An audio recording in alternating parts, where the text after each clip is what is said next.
La scorsa settimana abbiamo fatto un bilancio della Borsa Internazionale del Turismo a Milano e dell'evento Nuragica programmato dall'Assessorato Regionale del Turismo in contemporanea nel capoluogo lombardo. In questo numero di rigore spazio alle 3 giornate fiorentine di Turisma 2025, giunto alla sua 11ª edizione, ove la Sardegna ha brillato con le sue eccellenze archeologiche presentate in uno stand dedicato al patrimonio millenario dell'isola.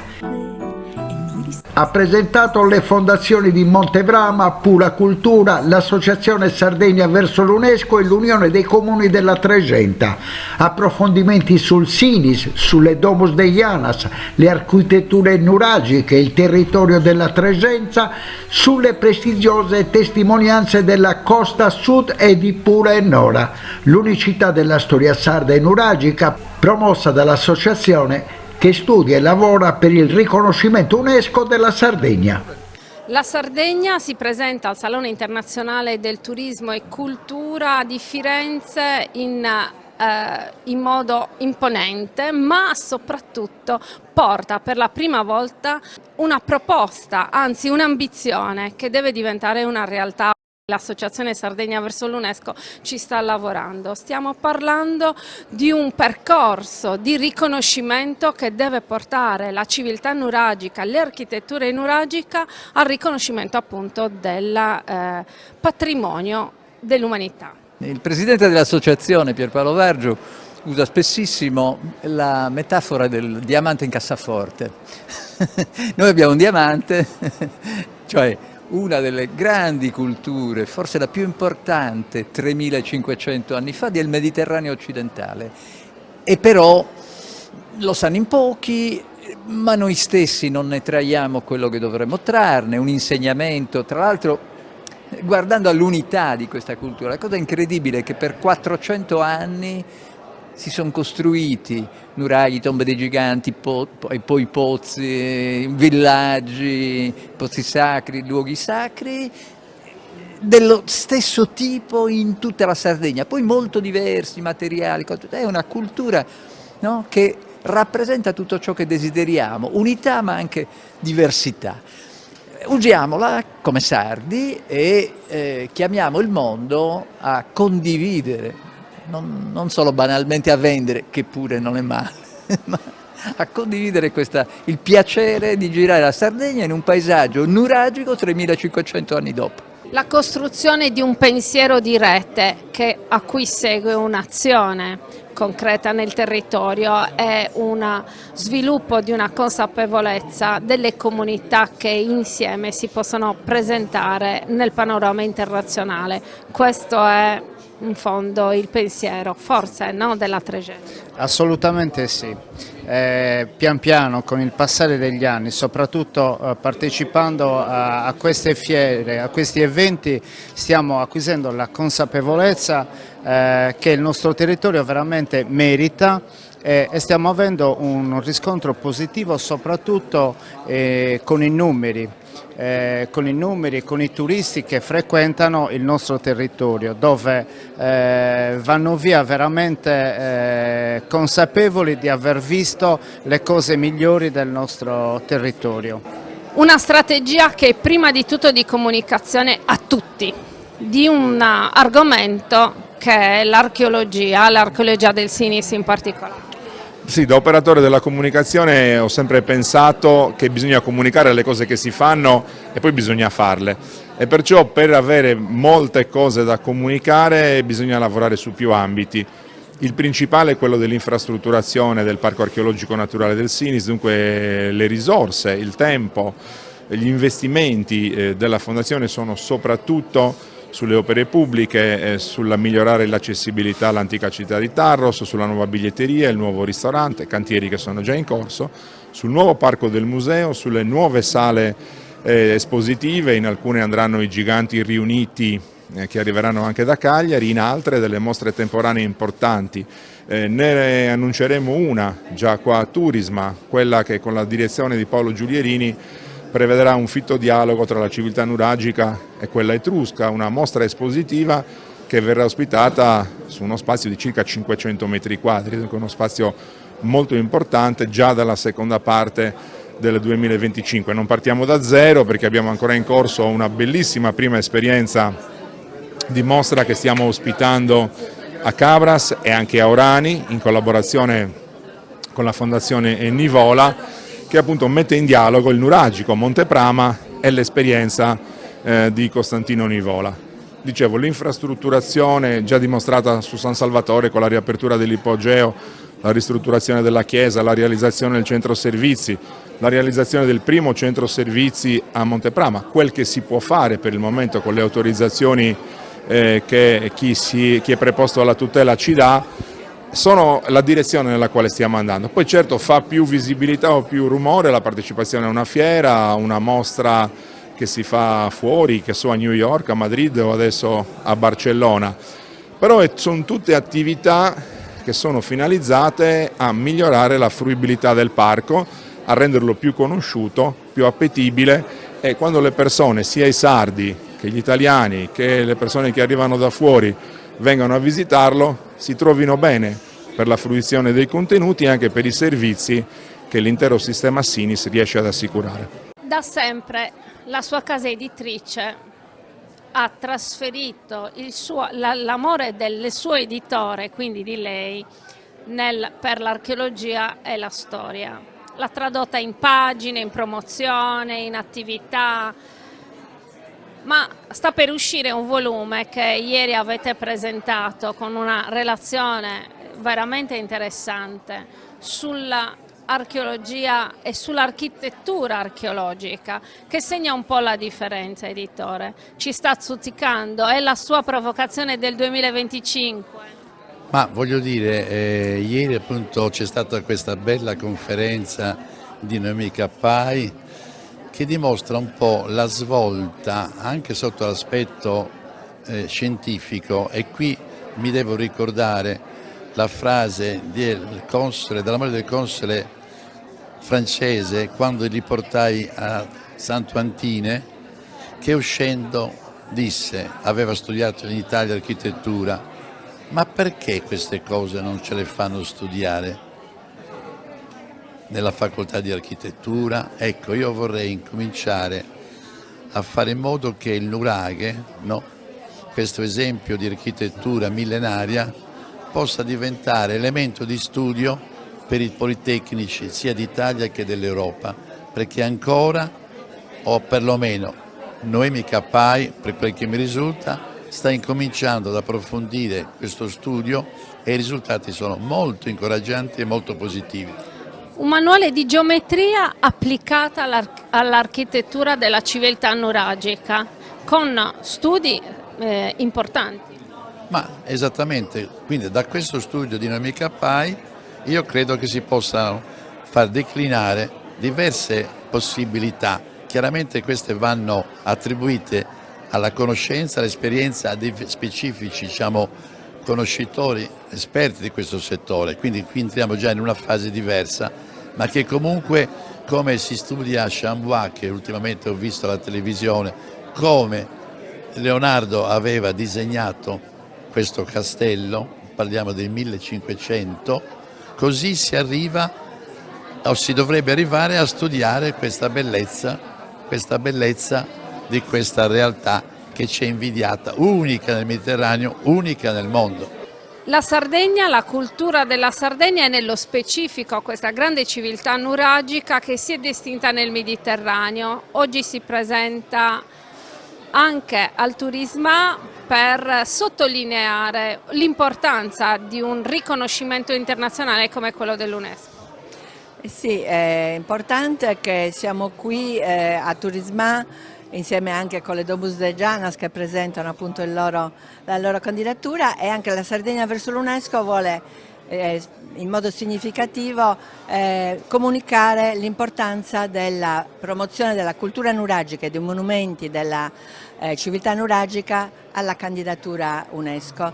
È un obiettivo che ci siamo prefissi già da diversi anni, stiamo lavorando molto sia sui dossier di candidatura ma sia anche su tutte le attività collaterali di promozione, di divulgazione, così da affermare l'importanza appunto di questo mondo unico in Sardegna nel mondo per la nostra isola.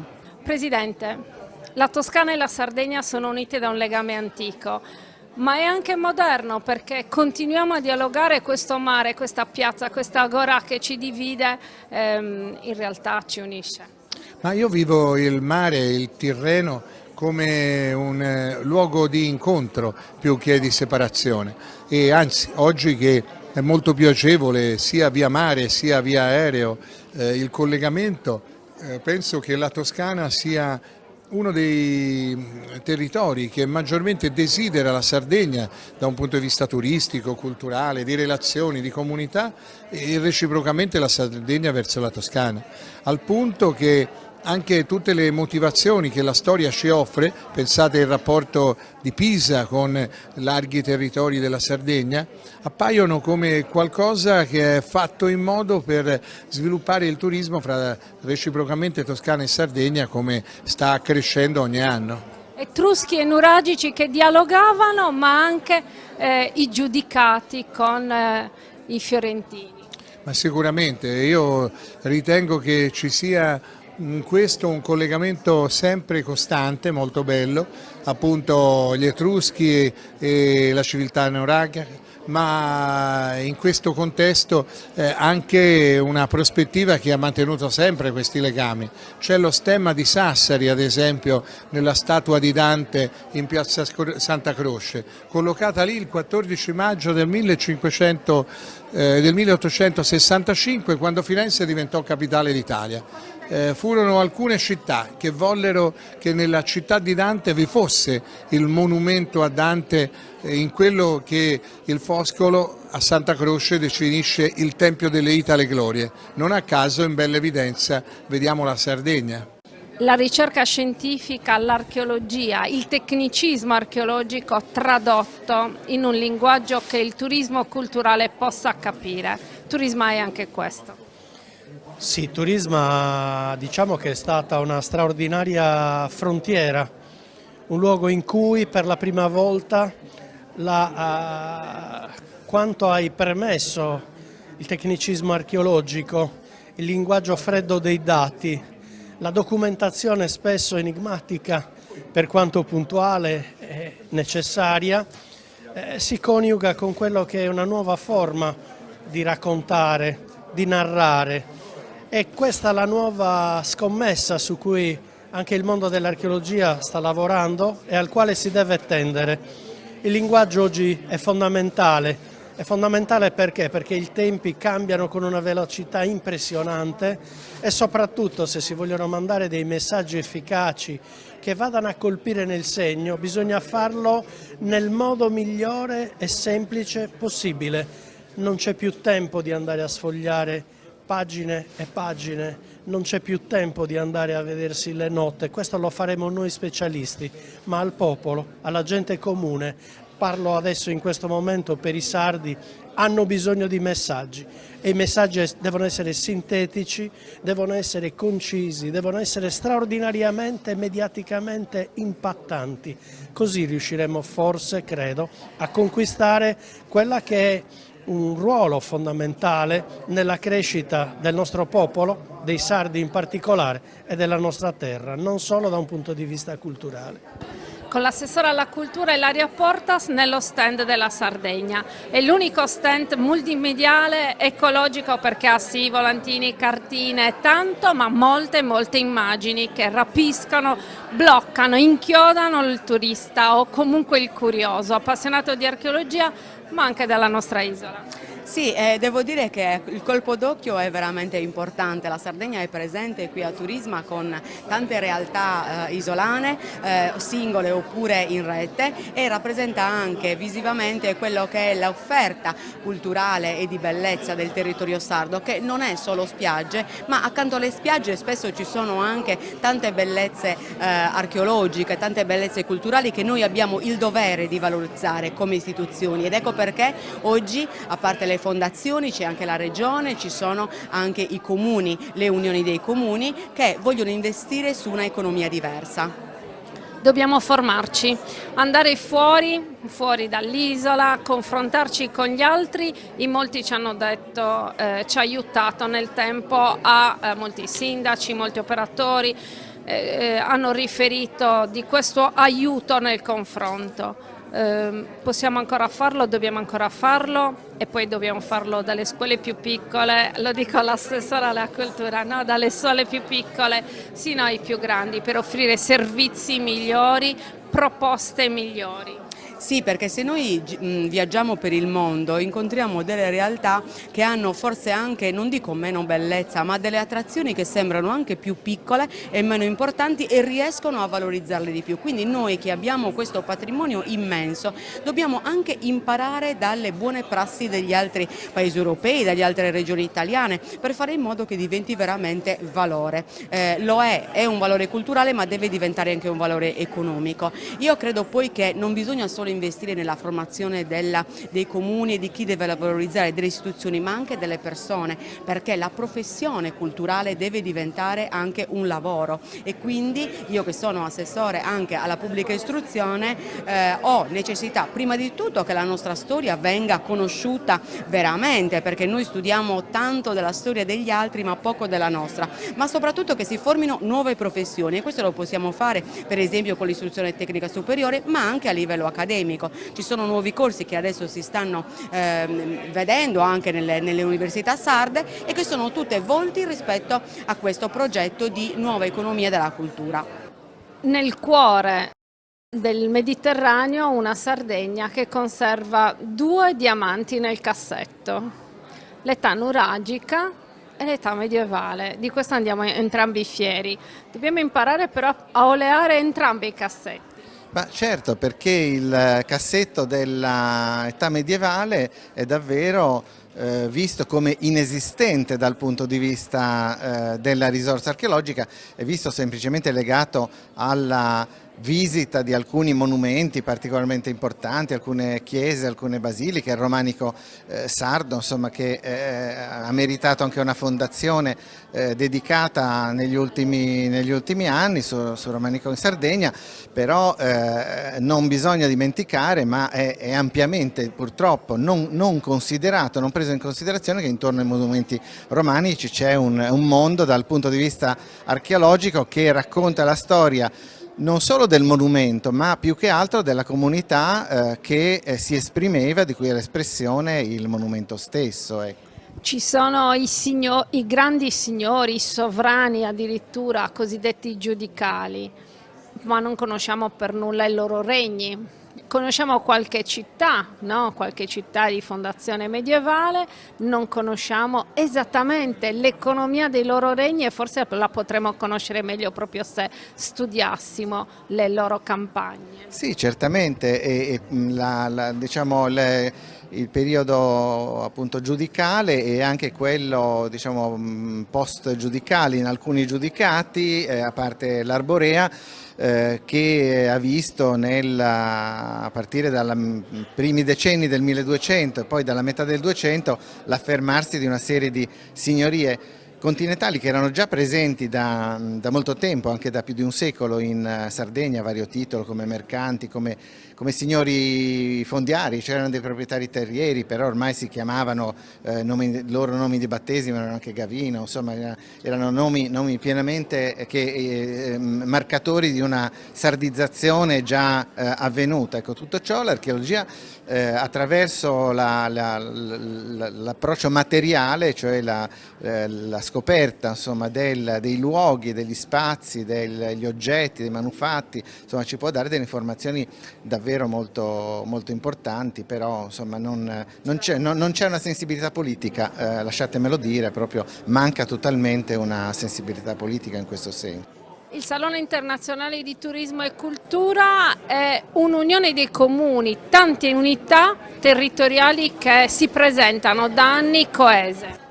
Sì, questa ormai è diventata un po' casa per noi, una vetrina anche a livello internazionale per promuovere il nostro territorio, ma promuovere tutta la Sardegna. Un'occasione importante dove ha portato tantissimi risultati in questi ultimi anni, grazie anche a Turisma. Tantissime persone hanno voluto visitare il nostro territorio e conoscere le nostre bellezze culturali. Ormai possiamo definirci degli abitué come zona della Trecenta, in un contesto ormai che è diventato un appuntamento per l'archeologia come Turisma. Ormai siamo all'11ª edizione, quindi un appuntamento importante sullo scenario nazionale e internazionale. Quindi promuoviamo ancora i nostri siti dei nostri 9 comuni in campo sia nazionale che internazionale. Ciascuno che ha la propria particolarità e serve a valorizzare il territorio e differenziarsi, però logicamente ogni comune con la sua particolarità. Il nostro comune porta il sito archeologico della Reggia Nuragica di Barru, un sito dove abbiamo iniziato attraverso dei fondi regionali, gli scavi archeologici che sono iniziati nel 2006 e che tuttora stiamo portando a termine. Innanzitutto perché i centri piccoli come il mio è un piccolo paese di 900 abitanti, anche nella loro piccolezza hanno le loro particolarità e diciamo è bello conoscere anche i centri più piccoli, non solo i centri più grandi. Felice di partecipare a questa fiera del turismo per mettere appunto in rete le nostre esperienze come Unione dei Comuni.